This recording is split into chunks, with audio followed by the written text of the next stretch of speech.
recognized for 5 minutes. Thank you, Madam Chair, and I want to thank you for holding this hearing. Congressional oversight of these unprecedented programs is critical, especially as we think strategically about our posture going into the fall. I want to thank you, as always, and to the committee staff for the work you've been doing throughout this process. Secretary Mnuchin and Minister Carranza, thank you for joining us today and for your work assisting small businesses throughout this pandemic.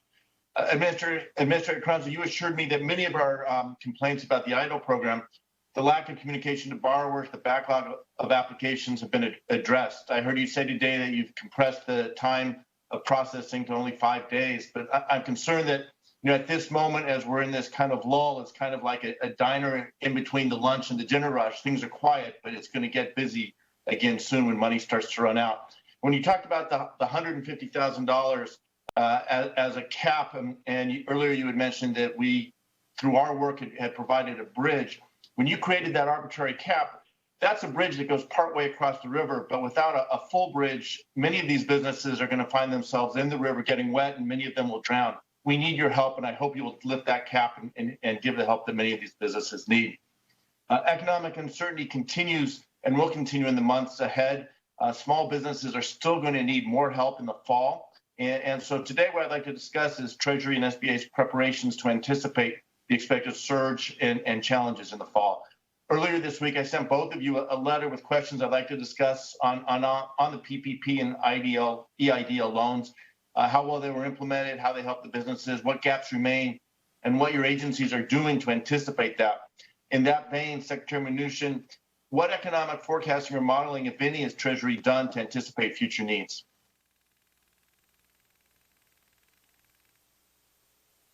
So I think economic modeling is particularly hard at the moment because of the fact that we closed down the economy. This is not a typical economic situation, but we are relying upon our economic models where we do anticipate as we open the economy that we will have a significant improvement, as I've said, in the third quarter, but there will be industries, and we've done economic modeling within the Treasury on the industries that are going to be hit the hardest and the sizing that we need of additional PPP funds to address that, and we'll be working with this committee and with the Senate on that.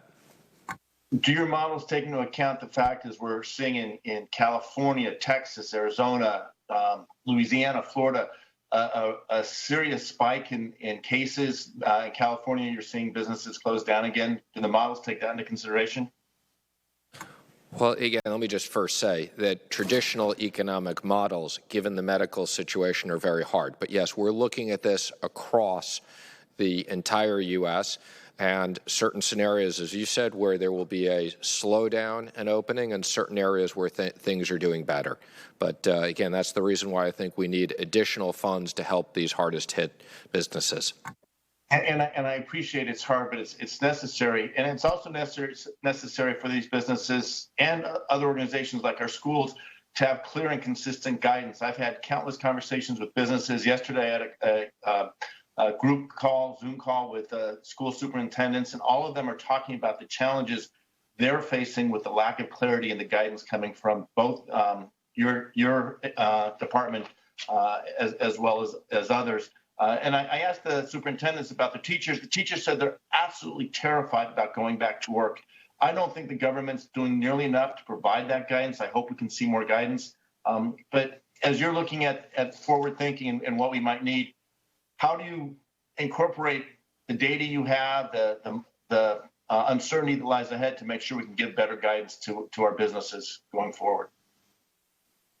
Well, I can assure you that the task force will be working and continues to work with the states on guidance, and obviously the states refine it based upon the different areas. And on your comment, I expect that we will have a significant amount of money dedicated to K-12 education to help them deal with as the areas that reopen have the proper money to fit so that it's safe for students and for teachers.